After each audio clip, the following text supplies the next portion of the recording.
Israel's preemptive strikes against Hezbollah targets in Lebanon during the wee hours of Sunday morning temporarily shifted focus away from Hamas in Gaza and from the next round of bogus ceasefire negotiations in Cairo for the release of hostages. It's natural for the Israel Defense Forces to shine a spotlight on this noteworthy event, particularly since it involved the thwarting of a mass attack on a sensitive military intelligence base in the center of the country by one of Iran's many proxies in the region. The same applies to the media coverage of what initially seemed to be the start of a full-fledged war in the north, but which ended up being a finite operation in the meantime. Still, it's crucial not to lose sight of the bigger picture. The acute multi-front assault on the Jewish state since October 7th, and the chronic one that's been going on from various directions for decades. One key arena is Judea and Samaria, otherwise known as the West Bank, a terrorist hub from the moment that the Palestinian Authority, PA, was born in the sin of the Oslo Accords.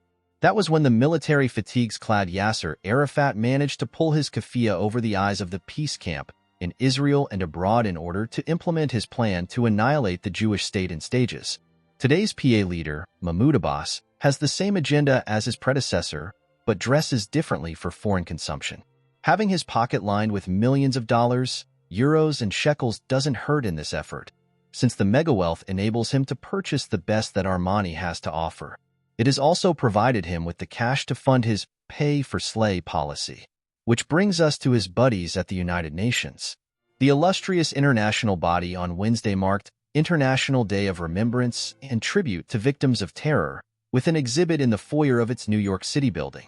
Glaringly absent from the display were, you guessed it, Israelis. In a video tour of the expo that he posted on X, outgoing Israeli ambassador to the UN Gilad Erdan told followers, "Soon, it will be a year since October 7th, the most horrific terror attack since the Holocaust.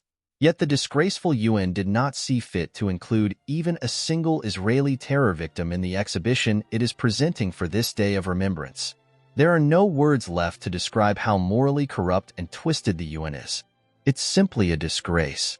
UN Public Information Officer Lawrence Gerard responded with the excuse that the exhibit was launched in 2022, so it only included victims of terrorist attacks prior to October 7th. Talk about a ridiculous answer, given the huge number of Israelis killed and wounded by Palestinian terrorists well before 10.5 months ago. The following day, in an indirectly related speech before the UN Security Council, Erdogan's successor and predecessor, Danny Danon, blasted his Palestinian Authority counterpart. Addressing Riyad Mansour, the non-member state's permanent observer, to the farcical body, Danon said, "You have spent 2 decades in this place proposing resolutions which stir chaos, sow division, and avoid any hope. You have accomplished absolutely nothing. Who do you represent here today? Do you represent the Hamas terror organization?" The questions weren't merely rhetorical. As Danon pointed out, not once since the October 7th massacre has Mansour come close to voicing anything even resembling a condemnation of the Hamas perpetrators. Calling Mansour a terrorist in a suit, Danon noted that his failure to denounce Hamas makes him one of them. Danon was right about that.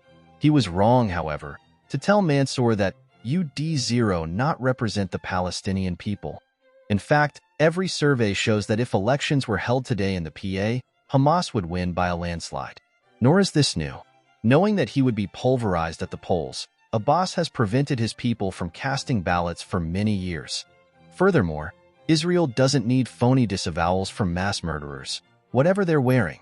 Though Fatah, the faction headed by Abbas, is a longtime foe of Hamas, it shares the rival group's aim of eliminating Israel. To this end, the schools, mosques, and media it controls glorify martyrdom for Allah. Nevertheless, the UN continues to treat the PA as a moderate entity whose goal is independent statehood, free from the ostensible shackles of Israeli occupation.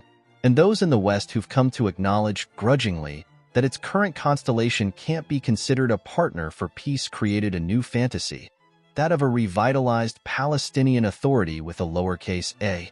The idea behind this fallacy is that a reformed Palestinian group can replace Hamas in Gaza when the war is over.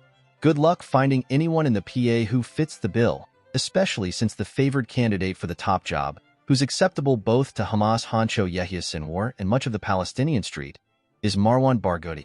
serving 5 life sentences in Israeli prison for his role in the murder of many Israelis. Barghouti reportedly heads the list of hundreds of terrorists whose release Sinwar is demanding as part of any ceasefire/hostage deal. So much for the de-radicalization of a post-war Gaza. This hasn't prevented the administration in Washington from clinging to the notion of a viable two-state solution in the la-la land of U.S. foreign policy. This outlook poses an even greater threat in the long term than the Hezbollah drones and rockets that the IDF destroyed early Sunday. Most sane analysts understand that Hamas and Hezbollah are Iran-backed terrorist organizations whose military capabilities have to be countered, but illusions about the PA remain dangerously intact.